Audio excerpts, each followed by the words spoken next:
Multi starrer cinema అన్న వెంటనే box office దగ్గర కలెక్షన్లు షేక్ అయిపోతాయి అంతే. కానీ ప్రాపర్గా ఒక స్టోరీ సెట్ అవ్వాలంతే. అయితే 2022లో వచ్చిన RRR కానీ 2023లో వచ్చిన సలార్ కానీ ఇవన్నీ చూస్తుంటే 2024లో కూడా ఒక మల్టీ స్టారర్ ఇదే రేంజ్లో కలెక్షన్లు బద్దలు చేయబోతోంది అని అనిపిస్తోంది. ఇంతకీ 2024లో వస్తున్న మల్టీ స్టారర్ సినిమాకి సంబంధించిన డీటెయిల్స్ ఏంటి? మల్టీ స్టారర్స్, అందులో పాన్ ఇండియా మల్టీ స్టారర్స్ వేరు. షారూక్, జాన్ అబ్రహాం కాంబినేషన్లో వచ్చిన మల్టీ స్టారర్ పఠాన్ 1000 కోట్లు రాబట్టింది.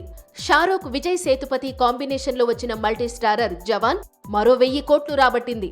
ఇక Ranbir, Bobby Deol multi starrer animal కు ఎంత క్రేజ్ తీసుకొచ్చిందో తెలిసిందే. యానిమల్ తర్వాత రిలీజ్ అయిన సలార్లోనూ ప్రభాస్, పృథ్వీరాజ్ సుకుమారన్ దోస్తి పాన్ ఇండియా ప్రేక్షకులను ఉర్రూతలూగించింది.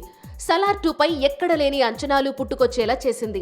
2024లోనూ అలాంటి ఓ క్రేజీ మల్టీ స్టారర్ రాబోతోంది. ఈసారి టాలీవుడ్ నుంచే ఆ మల్టీ స్టారర్ వస్తోంది.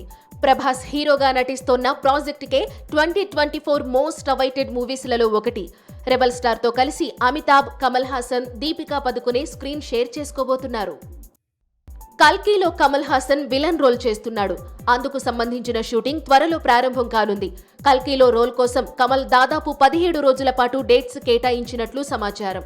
ఒక్కసారి కల్కీలో రోల్ పూర్తయిన తర్వాతే మణిరత్నం దర్శకత్వంలో లోకనాయకుడు నటించే థగ్ లైఫ్ సినిమా షూటింగ్ ప్రారంభమవుతుందని కోలీవుడ్ మీడియా చెప్పుకొస్తోంది.